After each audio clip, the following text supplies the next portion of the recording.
Alhamdulillahil azizil wahid. Wassalatu wassalam al-faham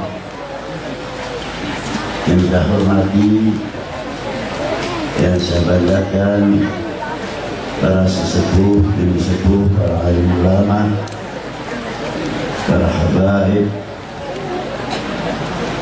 Maaf saja apabila saya tidak bisa menyebutkan satu persatu, tidak berarti mengurangi taklim atau pikiran kita kepada para beliau. Maulud bukan sembarang maulud, banyak kelahiran di mana-mana. Tapi satu ini maulud yang kita baca, sababil a'zam nuzul iman taufiq wa hidayah min Rabbil Izzah. Laula Sayyidina Muhammad SAW, kita sendiri bertanya pada diri sendiri, apa jadinya kita? Jadi maulud Nabi itu bukan mitos, bukan kultus, tapi madhari syukur ala nikmatil iman wa Islam. Bagaimana tidak? Kita mengerti iman dan Islam barakat Sayyidina Muhammad SAW. Kita mengerti Al-Quran dan dalamnya Al-Quran dan tahu sunnatun Nabi SAW, bisa membedakan mana yang hak dan mana yang batil, mana akhlak yang terpuji dan akhlak tidak terpuji. Kita mengerti taat kepada kedua orang tua, kita mengerti taat kepada para gurunya, kita mengerti taat kepada negara, taat kepada pemerintah. Sebab Sayyidina Muhammad SAW. Dan banyak lagi semua kebaikan tidak terlepas dari pintunya yang besar, pintunya yang agung, ialah Sayyidina Muhammad SAW. Yang kedua, tentang Maulid Nabi adalah ittisal. Ittisal itu apa? Menyambung tali silaturahim umat kepada Nabi-Nya SAW. Jangan dikira kalau kita baca salawat kepada Rasulullah itu menguntungkan Rasulullah. Lah, yang untung itu yang bersalawat, karena Rasulullah itu lautan yang tidak bertepian. Nah, kita ini sungai yang kecil-kecil dan ada juga sungai yang besar-besar, semua masuknya sungai yang besar maupun yang kecil ke lautan. Pengendalian banjir adalah laut yang bisa menampung. Jadi yang untung siapa? Ya sungainya, dari yang besar sampai yang kecil. Kalau tidak ada lautan itu, mungkin dunia ini ya singa caah, banjir. Itu di antaranya. Maka dari itu, dengan adanya peringatan Maulid Nabi adalah selalu melahirkan rasa syukur kita kepada Allah, rasa syukur kita kepada baginda Nabi. Artinya, man lam yashkurillah, man lam yashkurillah, lam yashkurillah. Barang siapa tidak mengerti terima kasih kepada manusia, sama halnya tidak mengerti terima kasih kepada Allah Subhanahu wa ta'ala. Yang kedua, liziyadatul mahabbah. Kalau orang cinta kepada Rasulullah, pasti atau cinta kepada siapapun, lebih-lebih kepada baginda Nabi, senang mendengarkan apa yang diceritakan orang yang dicintai. Kalau untuk awam, berbeda kepada Rasulullah. Kalau untuk kita orang awam, al-mahabbah yasturul aibihim, karena cinta itu kan menutup segala aibnya, kekurangan-kekurangan siapapun yang kita cintai, dan tidak mungkin orang cinta akan membuka aibnya. Karena apa? Cinta. Tapi kalau sudah melenturnya kecintaan tersebut, ya jangan tanya. Maka sabda Nabi itu benar. Walayatawfatun nasul iman ala qadri tafawutihim fi mahabbati. Kadar bobot iman seseorang adalah tergantung kecintaannya kepada aku. Kalau cintanya sama Rasulullah luar biasa, imannya naik, imunnya naik. Setelah iman, imun aman. Tapi kalau imannya merosot, mana mungkin imunnya akan naik, akhirnya aman. Jadi, maka bisa dilihat, bisa ditinjau kecintaan kepada Rasulullah Shallallahu Alaihi Wasallam itu takarannya. Nah, kalau kita perluas maknanya, kecintaan seseorang dalam tanah airnya, bagaimana kadar bobot cintanya kepada bangsanya. Kalau cintanya kepada bangsanya luar biasa, pasti cinta kepada tanah airnya luar biasa. Kalau cinta kepada tanah airnya luar biasa, pasti cinta kepada bangsanya. Kalau cinta kepada bangsanya, tidak akan membuka air bangsa sendiri, sehingga membuka pintu lain yang akan tidak cinta mencintai kepada republik ini, yang cenderung akan memecah belahkan. Karena apa? Yang membuka pintu orang yang kehilangan cinta kepada bangsa dan tanah airnya. Itu. Seterusnya, seandainya ada orang bertanya, "Beb, kan bulan Maulud sudah lewat, masih ada peringatan Maulud. Ya, kalau udah anak pesantren sudah heran, ya malam Jumat Maulud di pondok pesantren, walau ya malam Jumat ada yang malam Senin ada. Tapi yang banyak seperti begini, kita tidak pernah berhenti per bulan, enggak di Pekalongan, Tegal, Pemalang, sampai Jawa Timur, Jawa Tengah, Jawa Timur ke Jakarta, terus berkembang, semakin besar. Yang pertanyaan tadi, kenapa kok sudah bulan Maulud masih ada peringatan Maulid Nabi SAW? Maaf saya jawab ya, saya jawab.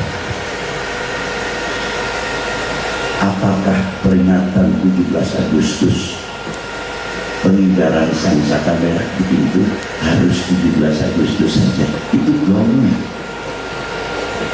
Tapi pengibaran sangsaka merah putih setelah 17-an tetap berkibar, dikibarkan di instansi pemerintahan sampai sekolah-sekolah.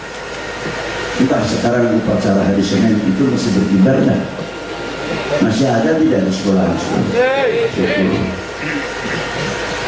Nah, gitu. Coba itu satu. Dan tidak terlepas setiap mengibarkan sangsaka merah putih pasti diiringi dengan lagu kebangsaan. Sebagian masih apa enggak? Masih nih. Indonesia karena tadi sudah bilang belum. Kenapa tidak? Apa sih rahasia lagu kebangsaan? Mengapa Pak Habib dalam Maulud pasti Maulud pengajian kemana saja diikuti tidak pernah bosan? Kecintaan kepada bangsa dan tanah air, sebab ini bahaya kalau tidak diwujudkan. Cinta bangsa dan cinta tanah air.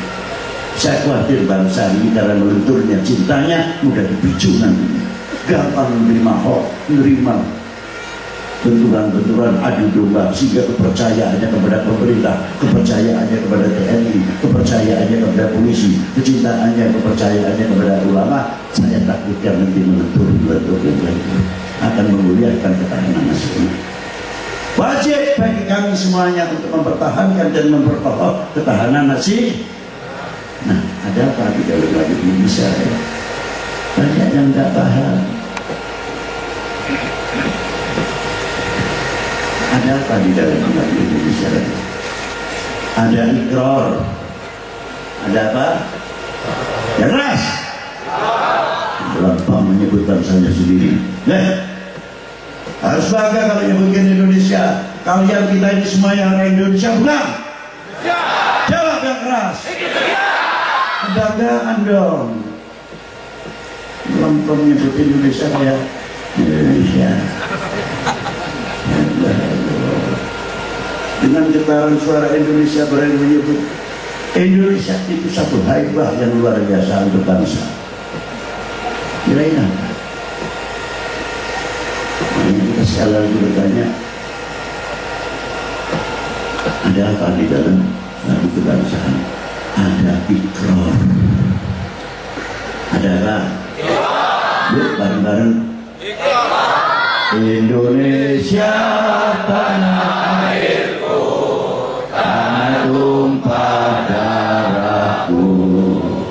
Di sanalah aku berdiri jadi pandu ibuku. Indonesia kebangsaanku, bangsa dan tanah airku. Marilah kita berseru, Indonesia bersatu. Hiduplah tanahku, hiduplah negeriku, bangsaku, rakyatku semuanya. Bangunlah jiwanya, bangunlah badannya untuk Indonesia Raya. Ras Indonesia Raya, merdeka, merdeka, tanahku, negeriku yang ku cinta. Indonesia Raya, merdeka, merdeka, hiduplah Indonesia Raya. Indonesia Raya, merdeka, merdeka, tanahku, negeriku yang ku cinta. Indonesia Raya, merdeka, merdeka, hiduplah Indonesia Raya. Benar hiduplah. Benar hiduplah. Jawabnya apa? Terus. Jaya. Harus melekat. Ya. Ini kesempatan yang baik bagi Bapak Habib dulu tidak pernah capek kalau untuk bangsa dan tanah air. Lebih-lebih kecintaan kita kepada baginda Nabi Sallallahu Alaihi Wasallam. Karena ini bagian cinta daripada baginda Nabi Sallallahu Alaihi Wasallam. Nah sekali lagi, mengagungkan lagu Indonesia Raya ada apa? Ada ikrar. Ikrarnya di mana? Di mana ikrarnya? Indonesia tanah air. Bohong atau tidak? Kita baru menyatakan Indonesia tanah air itu bohong atau tidak? Kita jawab tidak. Kenyataan. Sejauh mana merasa memiliki antar bedi kepada republik ini Indonesia tanah air itu? Buktikan kalau kita mengatakan Indonesia tanah air itu. Tumbuh rasa antar bedi, tidak mudah digoyahkan selaku anak bangsa Indonesia. Boleh hidup sekolah di luar negeri, di Amerika, makan pakai sendok garpu, pakai keju, pakai roti. Pulang dari halal maut boleh pakai jubah sorban sunnatun Nabi Sallallahu Alaihi Wasallam. Tapi tidak akan melenturkan ayat Indonesia. Saya adalah bangsa Indonesia. Harusnya tertanam. Setuju? Boleh pakai bahasa Inggris. What you come from? Indonesian. Wah, perlu kelihatan yes no. Tapi kalau ditanya, what you come from? Tekan Indonesia. Indonesia itu jangan kebetulan dilahirkan di Indonesia, cotos itu orang. Kebetulan di dalam Allah Ta'ala ada istilah kebetulan. Innama amruhu idza arada syai'an an yaqula lahu kun fayakun. Lam yasha'la yakun. Itu pasti toh. Jadi istilah kebetulan tidak ada dan sifatnya Allah Subhanahu wa Ta'ala. Nah, ketika diingatkan kita selalu kecintaannya kepada tanah air, maka ulama luar biasa perjuangannya. Para tokoh pendiri bangsa ini luar biasa. Kibarkan selain 17 Agustus, senengan atau upacara apa, kibarkan sang-saka merah putih, mengalunkan lagu kebangsaan. Diingatkan oleh pengibaran sang-saka merah putih, ada apa sih sebenarnya di dalam merah putih itu sendiri? Ini anak-anak kita juga banyak tidak tahu. Maaf saja, banyak yang tidak ngerti. Hanya tahunya warnanya saja merah dan putih, selesai. Dan tidak ada satu huruf pun di dalam sang-saka merah putih, tidak ada. Tapi kandungan di dalam merah putih apa? Kehormatan bangsa. Tulis itu untuk pelajaran anak-anak. Yang pertama, kehormatan bangsa. Yang kedua, harga diri. Yang ketiga, jati diri bangsa. Maka ketika kita mendengarkan hormat kepada sang-saka merah putih, kita menghargai kehormatan bangsa ini, harga diri bangsa ini, jati diri bangsa ini. Merah putih tidak bisa diongkek-ongkek, mau diganti apapun. Sekali merah putih adalah merah. Kalau merah putih diganti, setuju tidak? Suruh keluar saja dari Indonesia yang setuju. Hancur tak benar? Kenapa tidak setuju? Kita setuju kalau usir aja dulu. Coba itu. Inilah menanamkan jati diri Indonesia. Dengan bangsa Indonesia melemah, mudah dipicu sekali lagi, mudah kena hoax, masuk angin dan sebagainya. Inilah pentingnya daripada